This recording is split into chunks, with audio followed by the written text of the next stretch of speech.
I want to find out, thank you, Len McCluskey, what the Tories make of Labour's plans. We now speak to the Treasury Minister, Justine Greening. She's in our Westminster studio. Justine Greening, could you give me one major economic indicator that's going the right way at the moment? Well, we are growing as an economy, and we are seeing private sector jobs being created. I think over the past year, for every one job that's been lost in the public sector, about 3.5 have been created in the private sector. That's 2 stats for you, actually. Let me just get this right. You think that a quarterly growth rate of 0.2% is a positive, which means an annual rate of 0.8% growth, less than even the IMF. You think that's a positive indicator? Well, it is growth. You're right to point out that clearly our growth, like many other countries, is being challenged by the instability in the Eurozone and then, of course, the global economy. It's one of the reasons why we've been so insistent to press Eurozone leaders in particular to get a grip on what's happening in the Eurozone and put stability back into the euro. But I think the question that you were just having a discussion with Len McCluskey about is the right one, which is what's the problem that we've got in the UK? It's not that we're not spending enough, it's the fact that we borrowed too much under the last government. And I think everybody watching this programme knows that you've got to live within your means. And this sense that somehow you can pretend and put off that day is wrong. One of the reasons, and you made this point to Len McCluskey, one of the reasons we've been able to keep borrowing as a country at a low rate of interest is because the markets understand we have a plan to get our public finances back into shape. Ed Balls today was very clear-cut that his plan means borrowing more. In fact, if you listen to what his front benchers have been saying over the last 12 months, they've made something like £87 billion of spending commitments. That means more borrowing, and that would absolutely be catastrophic for the credibility that we've earned in this country for our financial planning over the past 12 months. Yeah.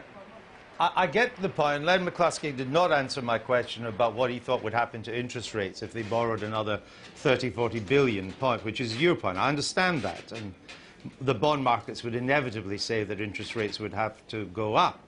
My point, though, is that on your current fiscal stance, which you say you won't change for, the economy is going to be lucky if it grows by 1% this year. And 1% growth means rising unemployment and a collapsing living standards. And so, therefore, you cannot be happy with that either.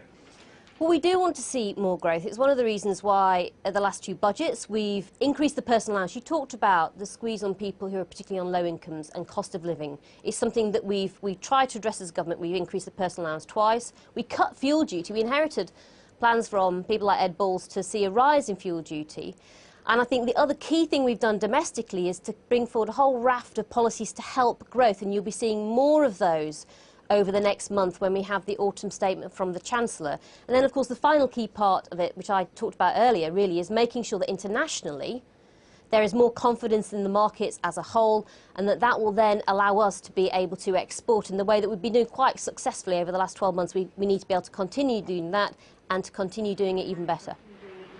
Are you saying that you regard your economic policy as a success if the economy grows by 1% this year and 1.5% next year? Is that your definition of success? My definition of success is seeing the economy over the medium and the long term get back onto the right footing. That means we tackle the structural deficit we were handed over.